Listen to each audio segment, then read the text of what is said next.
De retour sur le plateau de KNF, et oui, votre quotidienne tous les jours, 11h, 17h, 23h. Et oui, on vous parle de ce qui se passe en Guadeloupe et puis on vous donne certains conseils, mais oui, pour améliorer votre vie. Et là, on va vous donner un conseil essentiel. Parce que 2020 est parti avec beaucoup de nos proches et la question qu'on se pose tous, c'est comment gérer notre deuil. Pour en parler, je reçois quelqu'un qui saura vous aiguiller, une professionnelle, Tania Sensé-Canifé. Bonjour. Ça va? Ça va bien. Bien installée? Oui. Ah, souriante, la pêche. J'aime ça. J'aime comme mon invité et surtout, tu es swagué. Tu as le style. T'as vu? Dès la première minute, je t'ai fait rire. Voilà, t'as perdu ton pari. Non, j'avais pas. Tu es venu parce qu'en plus, tu es coach de vie. Tu pratiques donc la PNL, tu conseilles, tu aides. Ça fait longtemps que tu pratiques tout ça? Alors non, ça ne fait pas très longtemps. Okay. C'est que depuis 2018 que l'entreprise existe. J'ai été formée en 2017 en art-thérapie, en coaching et en PNL principalement. D'accord. Alors, qu'est-ce que, justement, la PNL, on dit là ou le PNL? C'est la PNL. C'est un terme qui revient souvent. Voilà, oui. donc pour ceux qui ne savent pas. Oui. Alors du coup, la PNL, c'est la programmation neurolinguistique. Okay. C'est le fait de pouvoir accompagner des personnes à dépasser les situations difficiles, tout ce qui est blocage au niveau des croyances limitantes. Parce que c'est vrai que notre corps parle beaucoup plus que notre verbal. Exactement. Et là, tu vas nous aider à dépasser le deuil. Déjà, qu'est-ce qui caractérise, première question, qu'est-ce qui caractérise le deuil ici en Guadeloupe? Est-ce qu'on a une façon particulière de faire notre deuil? Alors, c'est vrai que généralement, les personnes, quand elles veulent montrer leur deuil, parce que c'est vrai que par rapport au deuil de personnes qu'on a perdu à ce moment-là, elles vont porter ce qu'on appelle une marque. Donc, elles seront en tenue noire ou en tenue sombre pour faire montrer, signifier aux autres que voilà, je porte le deuil d'un proche. Okay. Donc, combien de temps on garde justement cette tenue noire? Est-ce qu'il y a une durée déterminée ou est-ce qu'on peut porter cette tenue noire jusqu'à notre... Ouais, voilà. Jusqu'à notre propre mort? Exact, jusqu'à notre... Ben oui, jusqu'à ce qu'on décède nous-mêmes. Oui. Non. En fait, c'est vrai que certaines personnes, oui, se retrouvent à porter le deuil tout le temps. Hein. Okay. Mais porter le deuil, c'est vrai que c'est quelque chose de personnel ou encore de contrat moral qu'on aura passé avec la personne qu'on aura perdue. Par exemple, pour la perte d'un parent, certaines personnes se disent « bon, mais je vais porter le deuil 3 ans ». Ou bien une année, mais tout dépend. Il y en a qui disent « ah non, moi je ne vais pas porter de deuil, je vais porter un lait chinois. Non, non, non, je ne suis pas pour ça. » Ça fait chaud, non. La qu'a tapé et ça qu'a attiré moustique. N'est-ce pas? Donc ça dépend. Ça dépend du relationnel et aussi de l'engagement que la personne avait pris avec le défunt. D'accord. Ah, donc c'est personnel. Encore une fois, on voit que tout ça est personnel. Question qui revient souvent aussi. Combien de temps dure le deuil, c'est-à-dire la peine qu'on éprouve? Parce que souvent les personnes pensent que ça passe tout de suite. Et d'autres pensent qu'elles ne verront jamais la fin. Est-ce qu'il y a là encore une durée? Alors, c'est encore la même chose. C'est que chaque personne est unique. Okay. Donc, la perte d'une personne peut entraîner une situation émotionnelle plus ou moins lourde. Par exemple, si on perd son chien, on ne va pas avoir la même tristesse que si on perd sa femme, son enfant ou un grand-parent. Ça dépend du lien qu'on a parce avec... que moi, j'aime bien mon chien. Oui, franchement, ça va me peiner.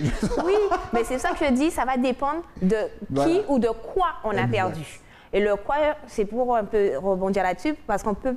Le deuil, c'est pas uniquement qu'une personne qu'on va perdre. On peut aussi perdre un travail, on peut perdre un mari, on peut perdre un idéal aussi. Donc, des projets. Ah, je voulais telle voiture. Ah, mince, je ne l'ai pas eu. Mais c'est aussi un deuil. Tout ce qui est séparation, cassure, nécessite après un processus de travail, en tout cas émotionnel, qui est la gestion du deuil. Donc là encore, il n'y a pas de durée prédéterminée. Ça peut aller de 1 an à peut-être même commencer à 1 mois ou voire plus. À 5 ans, on peut toujours porter le deuil? Parce que le deuil, en fait, c'est la souffrance. Donc, c'est est-ce que j'ai lâché cette souffrance? Est-ce que j'ai mis de côté cette peine, en fait, que m'a généré, en fait, la perte que j'ai eue? Quelles sont les différentes étapes du deuil? Alors, il y a plusieurs étapes au niveau du passage du deuil. La première chose qu'il va y avoir, c'est ce qu'on appelle le choc. Donc, la personne, tac, elle apprend l'information. Donc, voilà, tu as été licencié comme ça, tu fais partie des personnes qui vont partir, eh bien ouais, il y a un choc. Ou pareil, quand on a perdu quelqu'un, accidentellement surtout, même si c'est parfois quelqu'un qui était malade, on sait qu'elle va partir, mais c'est toujours un choc. Donc ça, c'est la première étape qui arrive, c'est l'information qui nous vient. Okay. La deuxième étape, c'est le déni. Mais non, c'est pas ce qui est arrivé, c'est pas ça. Mais non, pas ça qui fait. Donc non, on va être dans du déni. On va essayer de relativiser, mais être toujours dans du déni que le fait n'est pas là en fait. Ouais. Après cette étape du déni, il y aura tout ce qui sera de l'ordre de la peur. On va se dire, mince, mais j'ai une information, mais là, je réalise que c'est ça qu'il a, quoi. Donc, on est comme dans une forêt. Okay. Donc, c'est vrai que c'est matérialisé comme ça dans une torpeur. Certaines personnes peuvent se retrouver à faire un burn-out. D'autres personnes peuvent être dans une situation de détresse profonde où elle va pas forcément réussir à s'en sortir, où ça va traîner. C'est-à-dire que là, le deuil peut durer très longtemps si elle n'a pas pu avoir les ressources propres pour en sortir ou l'aide d'un tiers. Donc, il y a cette situation de peur dans laquelle la personne se trouve. Ensuite, la personne va se retrouver à vouloir peut-être négocier. Donc, quand elle est sortie de sa torpeur-là, elle va se dire, bon, mais non, le petit chéri, là, il va revenir. On va être dans la négociation, puisque c'était le deuil au niveau du couple, au niveau du travail. Mais oui, patron, je vais faire des efforts, je vais être ponctuel, je vais être là à l'heure, je vais être performant. Donc là, on est dans la négociation. Mais ça, par contre, c'est vrai que c'est plus difficile, voire peut-être impossible, sauf qu'il y a des subtilités quand la personne est décédée. Ça veut dire que même si la personne n'est plus là, n'est plus de ce monde, mais il est dans un autre monde. Pour certains qui croient au niveau de la spiritualité, qu'il y a un au-delà, ou il y a d'autres sphères qui nous gravitent autour de nous. Du coup, cette négociation-là peut plus ou moins être faite, mais je vais dire plus avec un accompagnement. Après cette négociation, on va se retrouver dans une tristesse. Et c'est vrai que là, quand on est dans la tristesse, eh bien là, on peut pleurer. C'est-à-dire qu'on ne pleure pas avant, c'est vraiment... On peut pleurer pendant tout le cheminement, mais c'est que la période de tristesse, c'est là où c'est vraiment là où on va ressentir le chagrin, qu'on va réaliser tout ce qui s'est passé. Voilà. On va vraiment prendre conscience qu'on est en train de vivre un deuil, quoi, en fait. On réalise, on conscientise que l'acte est là, c'est posé, le fait, il est là, et qu'on ne peut pas y changer, en fait. Ou on a essayé mais c'est vraiment là. Et après, on finit par l'acceptation.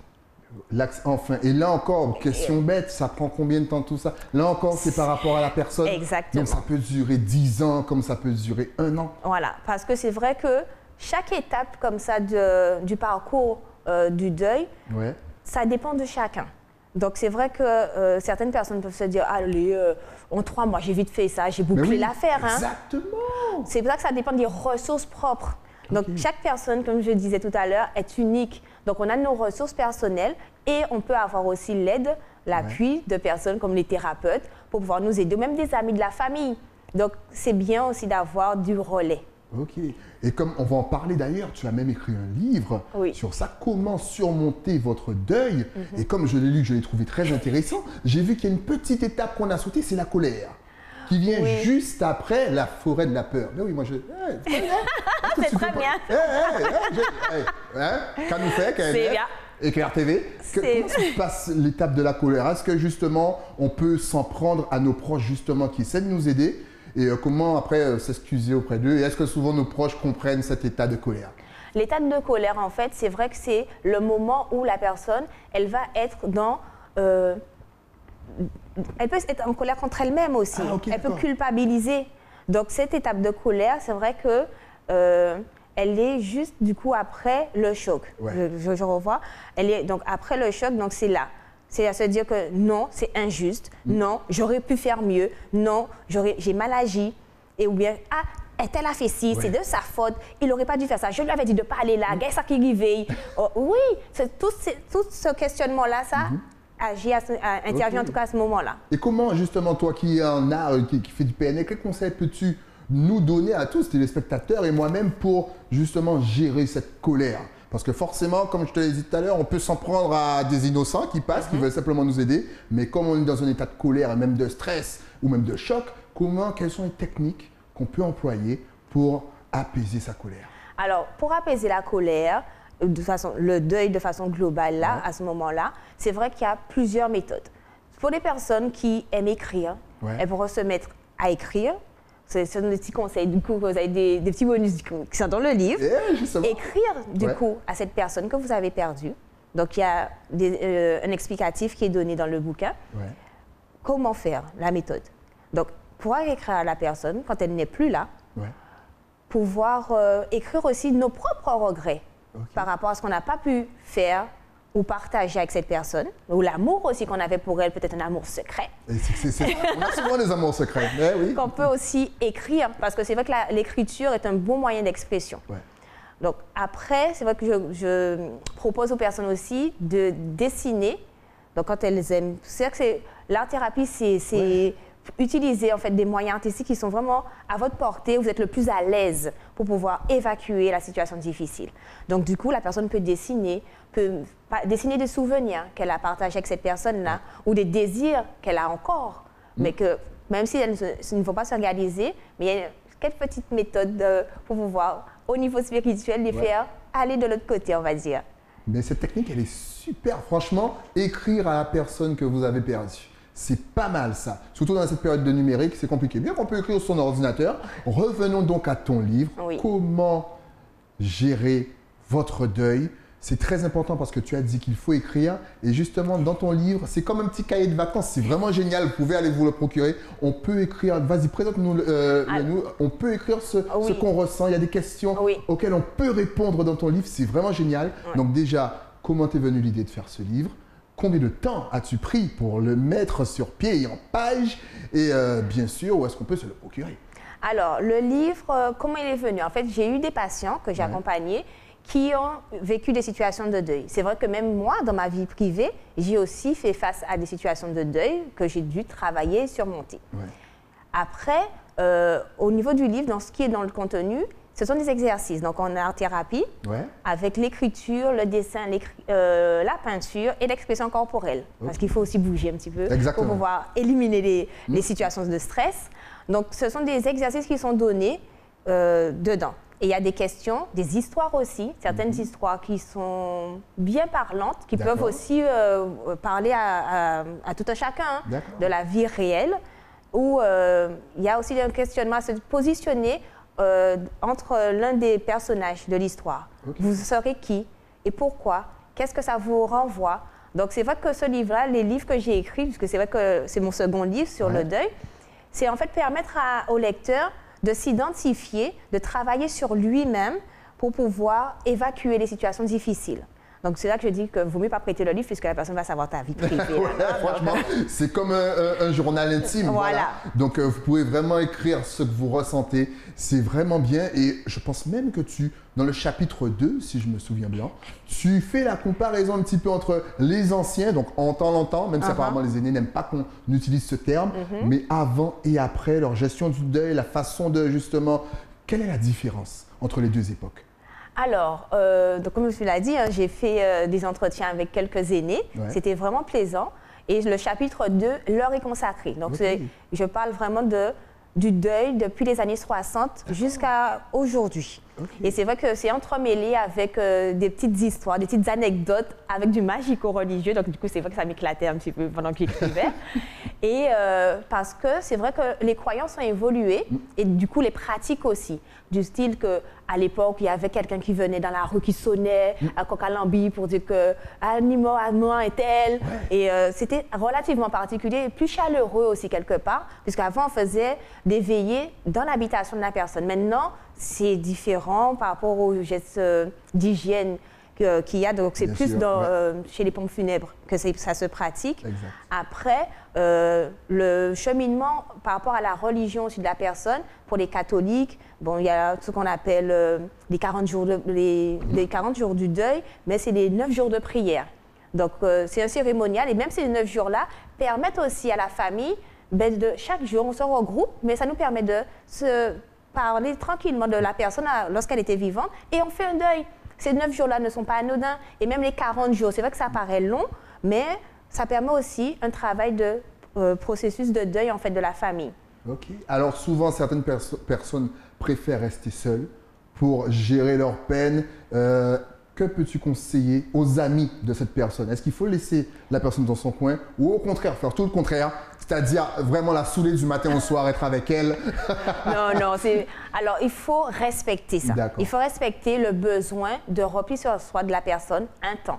Ça ne veut pas dire l'abandonner et la laisser dans son gouffre. Ça veut dire que cette personne-là, je veux dire que plus ou moins, elle serait dans sa petite forêt. Donc, elle a besoin aussi de conscientiser en fait et de réaliser ce qu'elle a perdu.